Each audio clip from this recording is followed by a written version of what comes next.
pinag-uusapan natin dito sa Good Morning Boss na nag-guest natin si Dr. Tony Liachon, di ba? Na pinag-usapan natin yung mga iba't ibang sakit na nararanasan ng mga kababayan natin at lalo na nagkaroon ng outbreak sa 5 Metro Manila cities, itong measles. At saan natin ito nakukuha? Usually, hindi lang sa measles, pero ito, aalamin natin dahil ang isa po sa pinaka-importanting bahagi ng ating katawan ay ang ating mga kamay. So, ito rin na sinasabi nilang pinakamarumi. So, alamin natin ngayong umaga ang patungkol sa proper hand hygiene. Makakasama po natin ang 2 very special guests this morning.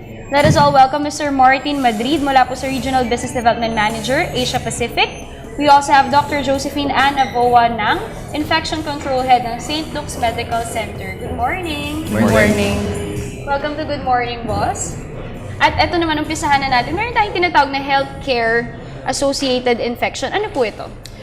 Ito yung mga karamdaman o sakit na nakukuha ng isang pasyente habang nakakatanggap ng healthcare sa hospital o kaya even sa mga clinic. So, ito yung mga diagnostic workup o kaya treatment.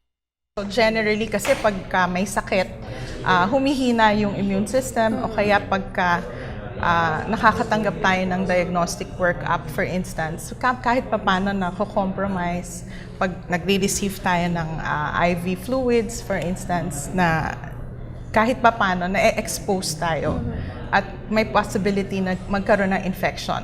So, yun yung mga healthcare-related infections na nakukuha ng mga pasyente. So, napakalaking problema po ito. Paano po natin ito nakokontrol? Actually, malaking problema siya at lately, natuunan na siya ng pansin ng mga experts.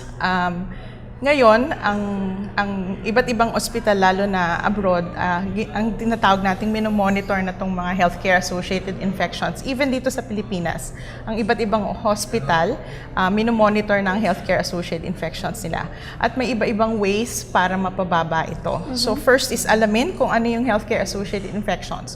Mostly ito yung mga related sa devices, yung mga ventilators, central lines, even yung mga catheters. So, pag alam mo kung ano yung mataas sa hospital, may mga recommendations galing sa Center for Disease Control, for instance, na sinusunod namin kagaya sa St. Luke's Medical Center na ginagawa para mapababa yung associated infections. Isa doon, pinaka-importante at pinaka-basic ang hand hygiene. Okay. Okay, Sir Martin, since pinag-usapan na natin yung hand hygiene, paano naman po ba na-address itong hand hygiene, itong tinatawag nating healthcare-associated infection?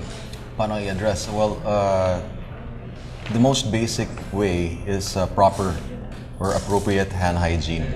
Ang problema sa Philippines kasi, they have mga hand rubs sa hospitals. But unfortunately, a lot of the healthcare workers don't know how to use it properly. So, si WHO set guidelines for healthcare workers around the world, not only in the Philippines, but around the world, to be the basis of how they should apply on the right time at the right place. So it's a very helpful guide, and this was introduced in 2009. And this is what Professor Pitay was talking about when he visited the Philippines. Yan, siguro, for the benefit of our viewers, we all know that Professor Pitay visited Manila last January 14. Ano po yung mga guidelines at ano ba yung mga tips or advices na kanyang iniwan or yung message niya sa mga Pilipino? Well, the most important message is for hospitals and healthcare workers to sign up sa global campaign, which is Save Lives, Clean. This campaign, when you sign up, you'll be provided with all the guidelines, all the tools to improve the hand hygiene practice, and also it will also keep healthcare workers updated sa mga developments ng hand hygiene practice around the world. So his goal is really to help improve the quality of hand hygiene practice so that healthcare associated infections will be reduced, and in the end, many lives of Filipinos will be saved. Actually, dito sa Philippines, no, Jules, yung ibang mga bata, yung ibang mga hindi sila aware na importante talaga maghugas ng kamay at hindi din sila aware kung paano ba itong proper hand hygiene. So, bilang po kayo sa bilang taga St. Luke's Medical Center, ano po yung maipapayo natin, lalo na dun sa mga kabataan na mahilig na magsusubol ng kahit ano, no? Kaya dyan napapasang sakit. Lalo na sa schools, di ba? Yes, yes. So, lalo na sa mga pasyente ko or even sa sarili kong mga anak, importante talaga yung frequent hand washing. Kasi ang environment natin or yung ating kapaligiran, dun talaga natin nakukuha yung mikrobyo. So, mahusay na dapat lagi tayong naguhugas anywhere, lalo na bago tayo kumain or galing tayo sa banyo. So may mga moments yung sinasabi ni Martin kanina na pinopromote ni Dr. Diday Pitay na kung kailangan hugas. So, ginawa niya yung design para sa hospital, yung 5 moments. Pero technically, para sa bahay, meron ding 5 moments. So, yung pag nakahawak tayo ng maduduming bagay, or even yung environment, yung mesang yan, pag kinulture natin, marami yung mikrobyo. Yes. So, importante na bago natin gamitin yung kamay natin kumain, maghugas ng Tapos, Doc, ito kasi marami na naglabasan. What if, kunyari, wala pong available na soap and water? So, alcohol, di ba po? What if, ano po ba yung pinaka-masasuggest nyo? Kasi may mga naglabasan na rin yung mga scent na hand sanitizer. Pwede pa rin po ba yun, Doc? Or stick tayo sa alcohol pa rin? Yung pinopromote actually ni Dr. Diday Pitay nga, ang use ng alcohol. Ang reason kung bakit lumabas ang alcohol, disinfectant, kasi napakahirap para sa healthcare worker mismo ang maghugas pa ng kamay with the use of soap and water kasi matagal, magpapatuyo ka pa, babanlawan mo pa. So, ang napaka-shortcut talaga ng alcohol kasi highly effective at a shorter period of time. In terms of the best alcohol type, really it depends on kung ano yung use for the alcohol. May certain alcohols that are specific for viruses. May alcohols na mas maganda for bacteria. So it's really the right combination of the alcohol and the minimum percentage ng alcohol ang kailangan mong tingnan dun sa gamit. Yung mga iba namang nagpo-produce ng alcohol, nilalagyan nga ng scent para maging attractive sa consumer. Okay lang po yan. Okay lang in a sense because gagamitin, kung mas gagamitin. Kaya lang meron din namang ibang pasyente na or individual na nagiging allergic sa scent. So, minsan mas advantageous rin yung walang scent. Ang importante na dinadagdag ng ibang manufacturers, yung tinatawag na moisturizers. Kasi sa daming beses ginagamit ang alcohol, kunyari, halimbawa sa healthcare setting, talagang nagda-dry yung hands. So, nalilimitahan yung paggamit ng alcohol. So, yun yung isang dahilan kung bakit hindi masyadong nag-hand disinfect ang isang healthcare worker o ang nurse. So, kailangan mo gawin yung formulation in such a way na maiengganyo. Okay, Mr. Marty naman, ano pong ginagawa ng organization nyo to create more public awareness about this proper hand hygiene? Well, B. Brown Medical Supplies, we're promoting the WHO guidelines.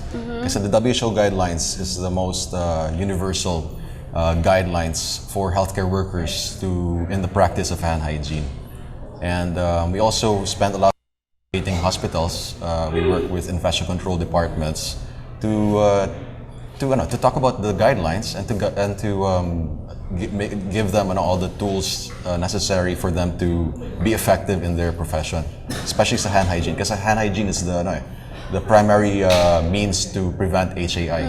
WHO is saying that it's a very simple action, but unfortunately, compliance is it's not so good in most hospitals, not only in the Philippines but around the world. Okay. Dr. Josephine, gusto ko lang balikan itong tinatawag nating 5 movements of hand hygiene. Especially then, maraming mga nanonood ngayon na of course mga bata. Kasi yan yung mga kinakahiligan natin, yung mga enumerate natin kung ano ba yung mga steps na to mismo. So, paano po ba natin mas mapapaintindi sa mga kids na nanonood ngayon na ito yung 5 moments na kailangan ninyong maalala sa school, sa bahay, bago kayo kumain? Actually, yung 5 moments dinesign talaga para sa hospital. So, hindi talaga siya pang layman. Pero yung 5 moments is like before touching the patient, before an aseptic technique, meaning bago tayo mag-touch ng mga bagay na dapat sterile o malinis. Pangatlo, yung after gumalaw o nag-touch tayo ng mga maduduming bagay or fluids. Pang-apat is after touching the patient, and yung panglima, after the environment. kung gagawin mo yan equivalent sa bahay, meron din naman tayong mga bagay-bagay na gagaya ng maduming bagay o kaya kailangan malinis, gaya ng pagkain, gaya ng kahit ano sa paligiran or tao na kailangan mong alagaan, linisan ng sugat. May mga equivalent sa bahay na pwede nating i-practice yung 5 moments sa ospital. Alright, so ito palang itong tinatawag na healthcare associated infection, ito pala yung makakuha sa mga ospital. So dapat pala nag-iingat din, hindi lang yung mga doktor, kundi tayo rin sa bahay. Kaya importante na malaman natin, actually dapat talaga yung mga magulang din natin mismo, i-guide nila yung mga anak nila dahil dito very common yung mga sakit na nakukuha lalo na ngayon, malamig ang panahon, di ba? So may viral infection, meron din yung pagsakamay na isubo ng bata. So dapat matsyag din tayo at mag-research pa tayo ng mabuti. So naalala ko, Dayan, di ba, meron tinuro dati ang DOH ata kung gaano katagal ka dapat maghugas ng kamay. I think kakanta-kanta na happy birthday. Happy birthday ba? Yes. Ayun, para yung So, pambata talaga. Pambata talaga. Para mas maging malinis talaga yung mga kamay natin. Alright, at this point, do you have any last message to our viewers? Doktora? Well, yun lang. Isipin palagi na importante ng maghugas ng kamay. Kung wala ho kayong sabon o course ng tubig, lagi lang ho magdala ng alcohol sa bulsa at yun ho ay highly effective na at makakapatay ho ng mikrobyo. And I think one message is sa hospitals, I think patients, when they visit hospitals, they have to also be vigilant sa mga doctors. So if doctors are not doing proper hand hygiene, they should also bring that to their attention, to remind doctors or nurses that they have to make sure their hands are clean before they touch them. Alright, thank you so much for joining us this morning. Okay mga boss, muli nakasama natin ang Regional Business Development Manager ng Asia Pacific sa B. Braun Medical Supply, si Mr. Martin Madrid, at ang Infection Control Head ng St. Luke's Medical Center, Dr. Josephine Ann Naboanang. So marami pa tayong pag-uusapan.